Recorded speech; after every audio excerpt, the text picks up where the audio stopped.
नमस्कार, पीके geography classes में आपका स्वागत है। आज की वीडियो में हम समय एवं अंतर्राष्ट्रीय तिथि रेखा, टाइम एंड इंटरनेशनल डेटलाइन के बारे में पढ़ेंगे। पिछली वीडियो में हमने अक्षांश एवं देशांतर के बारे में जाना था और हमने जाना था कि देशांतर रेखाओं के द्वारा ही समय एवं अंतर्राष्ट्रीय तिथि रेखा का निर्धारण किया जाता है। तो आज की वीडियो में हम उन्हीं चीजों का सहारा लेते हुए समय एवं अंतर्राष्ट्रीय तिथि रेखा के बारे में विस्तार से चर्चा करेंगे। ये जो फोटो है इसमें आपको दिखाई दे रहा होगा कि ये आपकी प्राइम मेरिडियन 0 डिग्री, जहां से पूर्व और पश्चिम में देशांतर को मापा जाता है। ये हमने पिछली वीडियो में पढ़ा था। जिसने भी अभी तक अक्षांश देशांतर की वीडियो नहीं देखी है वो जाकर के हमारी दूसरी वीडियो देख सकता है। ये आपकी इक्वेटर जो पृथ्वी को उत्तर दक्षिण 2 भागों में बांटती है। इसके अलावा पृथ्वी पर या ग्लोब पर हम कहें या मैप पर खींची गई ये जो लंबवत रेखाएं हैं, जो खड़ी रेखाएं हैं, उनको हम लॉन्गिट्यूड बोलते हैं, और जो आपकी लेटी हुई रेखाएं हैं उसको हम लैटिट्यूड बोलते हैं। तो इन खड़ी रेखाओं के सहारे ही अलग अलग स्थानों के समय को मापा जाता है, जिसका बेस जो है वो है आपका ये ग्रीनविच की 0 डिग्री प्राइम मेरिडियन या ग्रीनविच प्राइम मेरिडियन।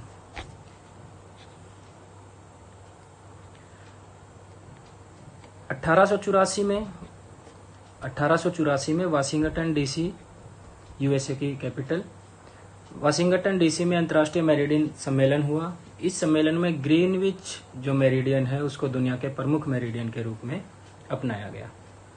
पृथ्वी पर 0 डिग्री देशांतर जो रेखा है अभी जिसकी हम ऊपर बात कर रहे थे, उसी मध्याह्न रेखा को हम ग्रीनविच रेखा के नाम से जानते हैं, और दुनिया का मानक समय इसी रेखा से निर्धारित किया जाता है।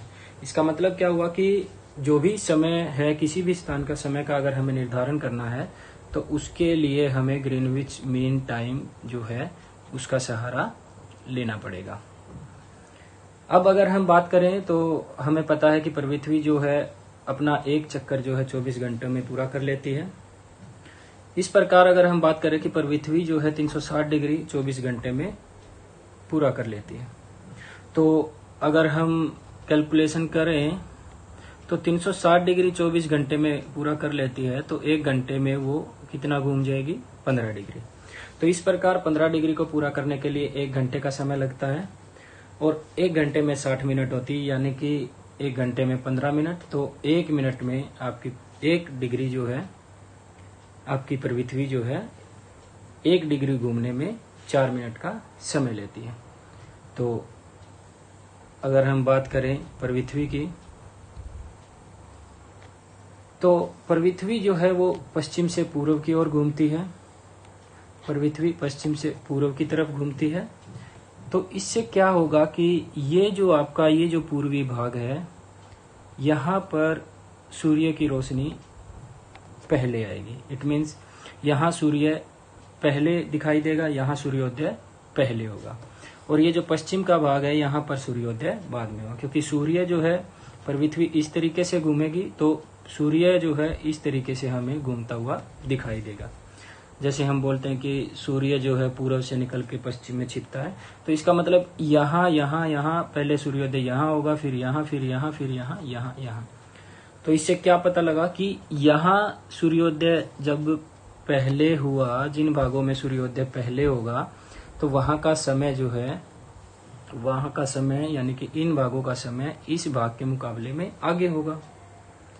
तो इस हिसाब से अगर हम देखें तो जो भी पूर्वी भाग है उसका समय पश्चिमी भाग के मुकाबले में आगे होता है। इसका इम्पैक्ट क्या पड़ेगा वो हम आने वाली स्लाइड्स में देखेंगे। आगे जाकर के हमें इनके इम्पैक्ट्स के बारे में पता लगेगा। तो विभिन्न क्षेत्रों का जो समय है वो किस प्रकार से कैलकुलेट किया जाता है। जैसे कि हमने कहा कि पृथ्वी पर कुल 360 डिग्री है। कुल डिग्री की संख्या की बात करें तो 360 डिग्री है, और एक दिन में 360 डिग्री घूम जाती है पृथ्वी। तो यानी कि एक दिन में कितने घंटे होते हैं? 24 तो 1 घंटे में 15 डिग्री और 1 घंटे में 60 मिनट होते हैं। कितने मिनट होते हैं? 60 मिनट। तो 15 डिग्री घूमने में 60 मिनट लगे तो 1 डिग्री घूमने में आपको कितना टाइम लगेगा? केवल 4 मिनट। तो इस प्रकार समय की गणना की जाती है।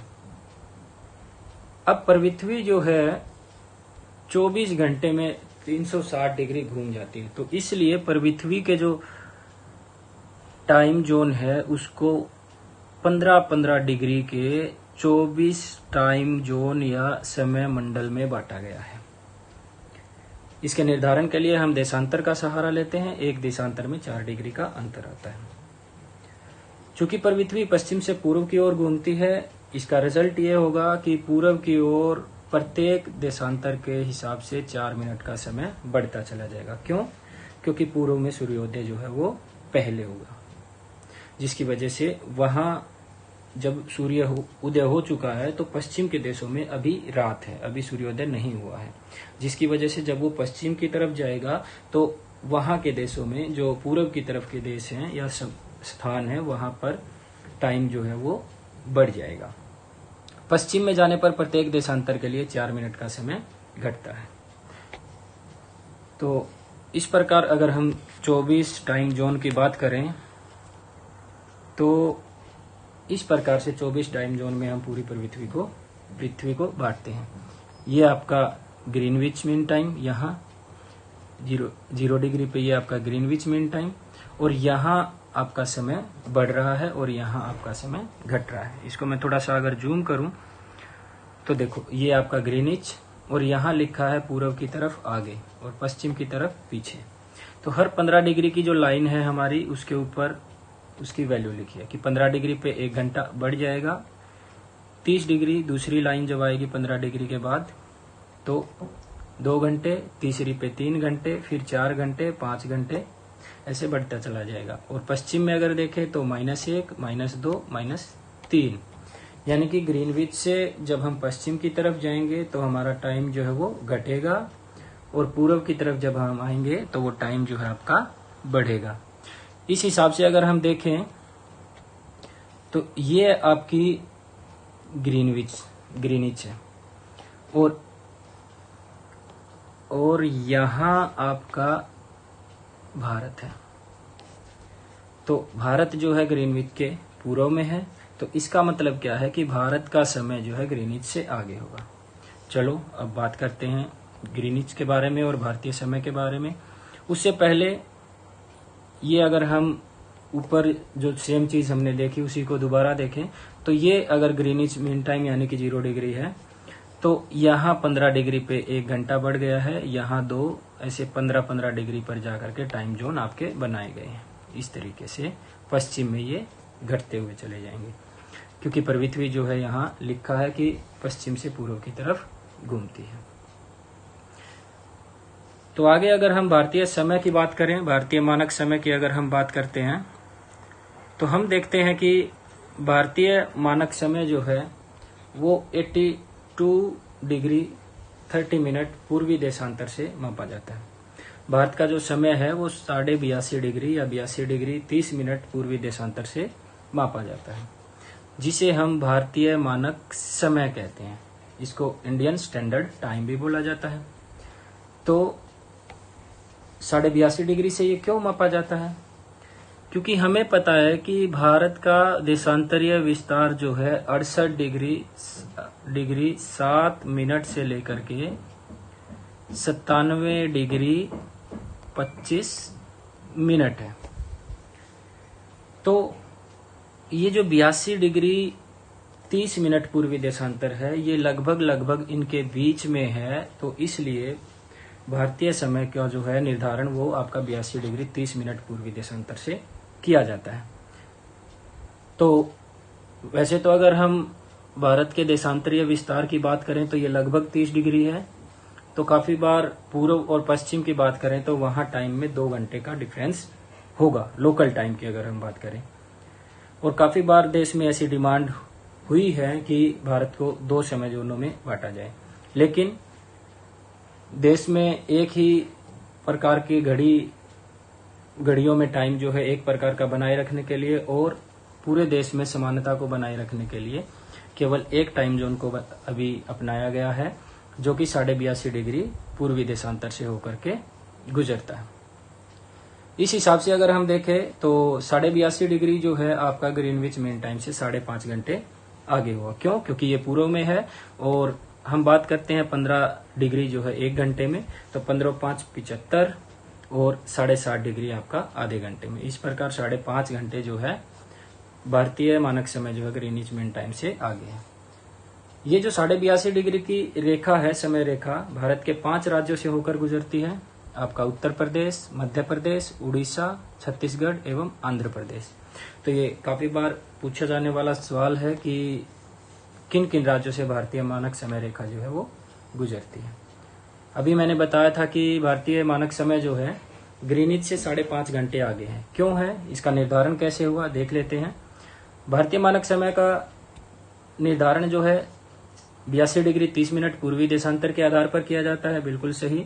तो 82 डिग्री या फिर उसको हम 82.5 बोल सकते हैं, उसको हम 4 से अगर गुना करें, क्योंकि 1 डिग्री घूमने में पृथ्वी को 4 मिनट का समय लगता है, तो वो हुआ आपका 330 मिनट। 330 मिनट को अगर हम घंटों में बदले तो 1 घंटे में 60 मिनट होती है, 300 मिनट में 5 घंटे और बचा हुआ आपका 30 मिनट। तो इस हिसाब से ग्रीनिच जो है, ग्रीनिच की तुलना में भारतीय मानक समय जो है वो 5.5 घंटे आगे होगा। अगर यहाँ मैप में हम देखें तो ये आपकी 82.5 डिग्री लाइन, ये भारत का अक्षांशीय विस्तार केवल डिग्री में लिखा गया है, यहाँ 7 मिनट भी आएगा और यहाँ 97 डिग्री के बाद 25 मिनट भी आएगा। तो इस प्रकार ये लगभग आपके बीचों बीच ये आपकी समय रेखा जो है देश के बीचों बीच खींची गई है, जो 5 राज्यों से होकर गुजरती है, मैंने आपको पीछे अभी बताया। तो क्या सभी देशों में एक ही देशांतर रेखा है या एक ही समय जोन है? नहीं, ऐसा बिल्कुल नहीं है। कुछ देश जो हैं जिनका देशांतरीय विस्तार बहुत ज्यादा है, उन्होंने एक से अधिक मानक समय की व्यवस्था की है। अगर इनमें हम बात करें तो संयुक्त राज्य अमेरिका में 7 समय जोन है, रूस में 11 समय जोन है और ऑस्ट्रेलिया में 3 समय जोन की व्यवस्था की गई है। इसके बाद आपका आता है अंतर्राष्ट्रीय तिथि रेखा की समय के बाद तिथि का निर्धारण किस प्रकार से किया जाता है। अगर हम डेट की बात करें तो डेट का निर्धारण जो है 180 डिग्री देशांतर रेखा के द्वारा किया जाता है, जो कि आपकी 0 डिग्री के बिल्कुल पीछे होती है। इसे हम अंतर्राष्ट्रीय तिथि रेखा कहते हैं। अंतर्राष्ट्रीय तिथि रेखा जो है वो आर्कटिक सागर, चुकी सागर, बेरिंग स्ट्रेट व प्रशांत महासागर से होकर के गुजरती है। 180 डिग्री देशांतर पूर्वी है या पश्चिम है, 180 डिग्री देशांतर का निर्धारण कैसे होगा, वो सारी चीजें हमने अक्षांश देशांतर की वीडियो में एक्सप्लेन की है, आप जाकर के उस वीडियो को देख सकते हैं। इसके बाद अगर हम बात करें अंतर्राष्ट्रीय तिथि रेखा की, तो हमें पता है कि पश्चिम से पूर्व की तरफ हमारी पृथ्वी जो है वो घूमती है। तो ये एग्जैक्ट जो है आपकी जो 0 डिग्री देशांतर के बिल्कुल पीछे आपका 180 डिग्री देशांतर है, जो कि नॉर्थ पोल को साउथ पोल से जोड़ता है। ये जो रेखा है अभी हमने बताई थी कि चुकी सागर, उसके बाद आपकी बेरिंग स्ट्रेट और प्रशांत महासागर से होकर के गुजरती है। इसके अगर हम पूर्व में जाएं, अभी अगर हम बात करें तो ये पूर्व होगा, हालांकि ये पूर्वी गोलार्ध होगा, ये पश्चिमी गोलार्ध होगा। लेकिन जब हम यहां से जाते हैं पश्चिम की तरफ, पूर्व की तरफ, तो जापान से अगर हम आगे जाएंगे तो वो पूर्व ही होगा, और पूर्व की तरफ जब हम इस रेखा को पास कर देंगे तो हम पहुंच जाएंगे अमेरिका की तरफ, यानी कि पश्चिमी गोलार्ध में। और वहां जाकर के हमें पता है कि वो टाइम जो है पीछे चलता है वहां का टाइम, तो यहाँ डिफरेंस हो जाएगा आपका 24 घंटे का, और हमें एक दिन कम करना पड़ेगा। इसी प्रकार अगर हम यूएसए से पश्चिम की तरफ जाते हुए पूर्वी गोलार्ध यानी कि जापान की तरफ आ जाएं, तो यहाँ का टाइम आगे चलता है और एक दिन हमें यहाँ पर ऐड करना पड़ेगा। तो इसको आगे देखते हैं। और दूसरा हमारे पास यहाँ इसको हम अच्छे से समझ पाएंगे कि ये जो आपकी है ये अंतर्राष्ट्रीय तिथि रेखा है, ठीक है। और यहाँ नीचे लिखा गया है कि यहाँ 12 घंटे बढ़ जाता है, क्योंकि ये पूर्वी देशांतर है, ग्रीनिच मीन टाइम से ये आगे का, ये आपकी ग्रीनिच यहाँ से आगे का समय है। और इसके बाद ये समय यहाँ तक बढ़ रहा है। अब हम यहाँ पूर्व की तरफ जा रहे हैं। अब यहाँ से अगर हम इस रेखा को पार कर दें तो क्या होगा कि ये आपका ये यूएसए अलास्का की तरफ का जो भाग है, हम यहाँ पहुंच जाएंगे। और ये पश्चिमी गोलार्ध है, यानी कि ये ग्रीनिच से पीछे है, -12 घंटे, -11 घंटे ये लिखा है, -10 घंटे, -9 घंटे। और ये आगे है, तो ये 12 घंटे आगे था, ये 12 घंटे पीछे है। डिफरेंस कितना हुआ? 24 घंटे का। तो इस प्रकार जब हम पूर्व की तरफ इसको पार कर देते हैं तो हमारा एक दिन का लॉस हो जाएगा। और अगर हम इसके अपोजिट यहां से इस तरफ चले जाएं तो हमें एक दिन का ऐड करना पड़ेगा। जैसे मान लो कि हम यहां सोमवार से को यहां से चले तो ऑटोमेटिक यहाँ का समय जो है इससे 24 घंटे आगे, तो यहाँ पहले से ही मंगलवार है, तो यहाँ पहले से ही मंगलवार है। और हमें यहाँ से यहाँ पहुंचने में अगर एक दिन लगता है तो हमें सोमवार से मंगलवार को यहाँ पहुंचना चाहिए, लेकिन हम यहाँ पहुंचेंगे तो हमें यहाँ बुधवार मिलेगा। क्यों? एक दिन यहाँ पर बढ़ गया, क्योंकि ये 24 घंटे आगे है। इसके बाद अगर हम बात करें ऐसा क्यों होगा, 0 डिग्री से 180 डिग्री पूर्व की ओर जाने पर 12 घंटे की अवधि लगती है। इसी प्रकार 12 घंटे का समय जो है वो आगे होगा 0 डिग्री से। और अगर हम पश्चिम की तरफ जाएं तो ग्रीनविच का समय जो है, ग्रीनविच समय से वो 12 घंटे पीछे की तरफ होगा। तो इस प्रकार अगर हम देखें तो टोटल 180 डिग्री पश्चिमी और 180 डिग्री पूर्वी देशांतर के समय के बीच में 24 घंटे यानी कि एक दिन का अंतर आपको देखने को मिलेगा। यहाँ कुछ ऐसा ही दिखाया गया है कि अगर ये इंटरनेशनल डेडलाइन हो तो इसके लेफ्ट साइड में जो है आपका टाइम बढ़ेगा और राइट साइड में इसका टाइम घटता है। और ये चीजें बहुत बार हमें पजल करती हैं, क्योंकि ग्रीनिच मीन टाइम से राइट साइड में आपका समय बढ़ता है और लेफ्ट साइड में आपका समय घटता है। लेकिन इंटरनेशनल डेडलाइन की बात करें तो लेफ्ट साइड में आपका समय कम होता है और राइट साइड में आपका समय बढ़ता है।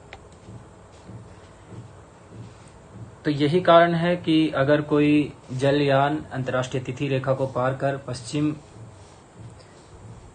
करके पश्चिम दिशा में यात्रा करे तो एक दिन जोड़ दिया जाता है। क्यों? क्योंकि हमें अभी मैंने बताया था कि पश्चिम की तरफ वो जब जाएगा तो टाइम जो है वो बढ़ जाएगा। पश्चिम में जाने का मतलब यहाँ ये है कि वो पूर्वी गोलार्ध में आएगा, पश्चिमी गोलार्ध से पूर्वी गोलार्ध में आएगा, तो एक दिन उसको ऐड करना पड़ेगा। और जब वो पूर्व की तरफ यात्रा करता है तो एक दिन घटा दिया जाएगा। क्यों? क्योंकि अभी हमने ऊपर डायग्राम में देखा कि वहां पूर्व की तरफ टाइम घटता है।